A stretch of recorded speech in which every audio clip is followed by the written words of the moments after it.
At this point in our weekly gathering, we do something called a community moment, where we invite people from our Oasis community to come up and just share something from your life, or because the community moment can be about almost anything, as you will see in a minute. Sometimes people just share the story of their journey to free thought. Sometimes it's ideas from a book they've read. So if you'd like to do one, please get with me. I'm Mike@HoustonOasis.org. Send me an email, we'll get you on the list. We'd love to hear from you.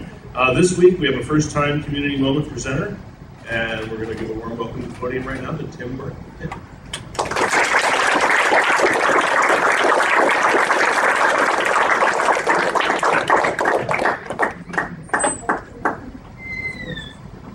And now for something completely different.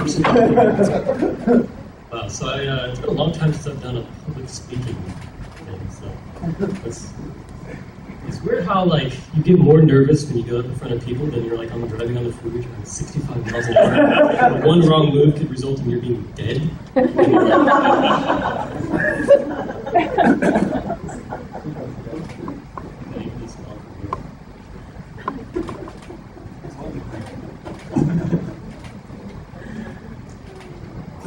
So, my name is Tim, and last week I approached Mike and asked him, hey, can I do a community moment? Can you put me on the list? And I was expecting to be put on the list for a couple million years in the future. Somewhere in December, I would be asked to come up, and I would have plenty of time to prepare. But he said, hey, I got a spot open for next week. I had no preparation, so I got home, started making my PowerPoint, and oh my gosh, I had no time to prepare. And I made an order to a place in Germany, and I ordered about 130 posters. So what I wanted to talk about today was my artwork. And what I titled is Connecting with the Cosmos. So first of all, I want to ask you guys, can you tell me who I'm impersonating whenever I say this? We are waiting for the universe to know itself. Who knows? There you go. Good job. You get a poster, as well as everyone else. So about 7 years ago, I was a high school student. I started experimenting with Photoshop, and I got so interested in it that I bought a big, giant Wacom Intuos tablet, which allows me to paint. And the pen has pressure sensitivity, and it can adjust the angle just like a real paintbrush, and it allows you to really work some really good magic in Photoshop. So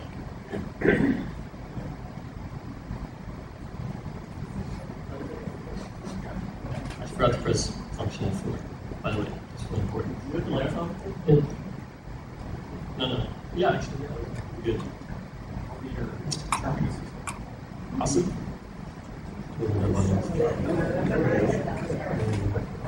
Hypothetical. It's a frame for this portrait.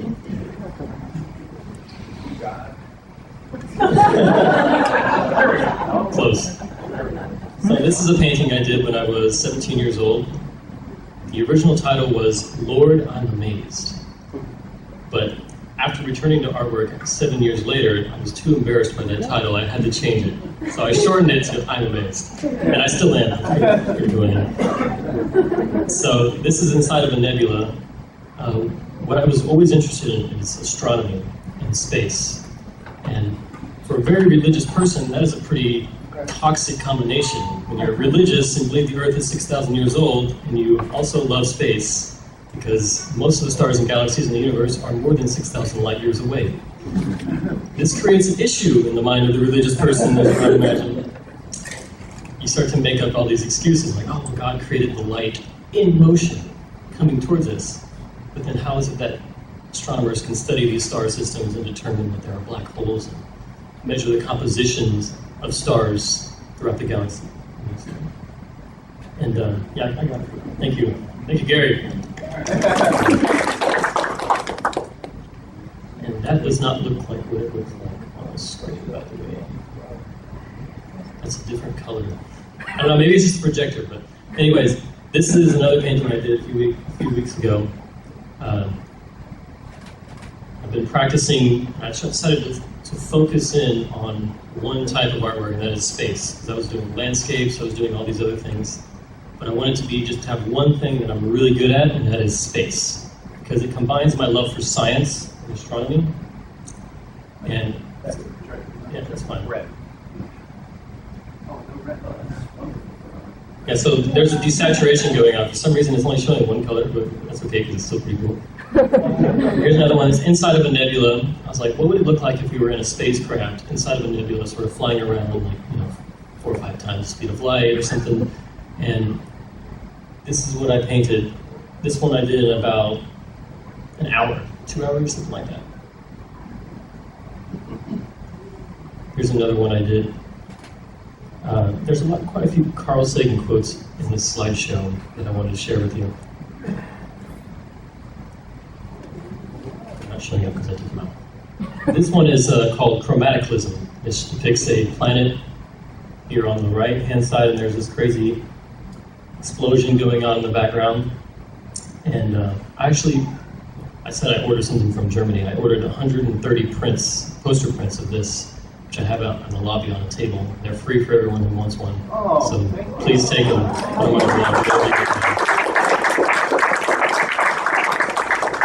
And if you want to donate, you are more than welcome. Originally I was like, I'm going to charge money. No, I'm not going to charge money. That's just not right. I'm going to give them. I got them for you guys, so please take them. I'm going to show a detail shot. This is a detailed shot of the planet, so I put a lot of work in this. I spent about 30 hours making this picture. You can see the aurora borealis in the northern pole, as well as lakes and rings and storm systems going on here. And you can actually see the lights on the planet, on the dark side of the planet. This is one I finished last night. I put more detail into this picture than I've ever put into any picture in the past. It's inside of a nebula, and what Carl Sagan would call this is a stellar nursery. So what happens is a star will go supernova, it'll explode, the shock wave will cause molecular clouds of hydrogen and helium to compress. So the shock wave will hit the wall of the gas, cause it to compress, destabilize it, and the nebula will start to collapse into gravitational wells. What we'll get is a new generation of star birth. So supernova, the death of a star, causes the birth of hundreds of new stars. And from the guts of that supernova are actually enriched. They're higher density elements like iron, carbon, and all the things that are necessary for life.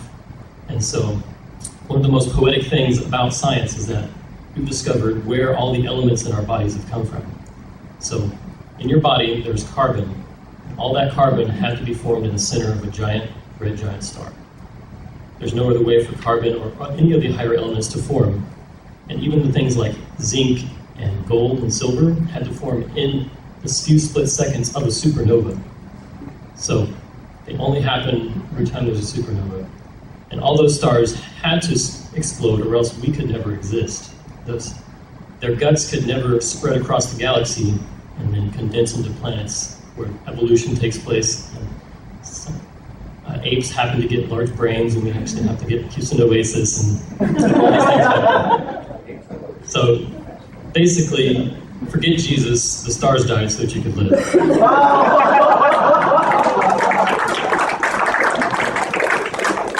I wanted to show a few detail shots just so you guys realize, because I wish I could put this really, really high resolution, but I can't. So I'm going to show a detail shot. This is the center blown up. You can see all the stars and the detail.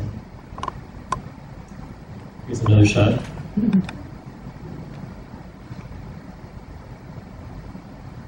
And that concludes my presentation. Nice job. You can check out my website, cosmicspark.deviantart.com. It's not really my website, it's a profile on DeviantArt, but it's still pretty cool. And I want to end with a quote by Carl Sagan. Somewhere, something incredible is waiting to be known.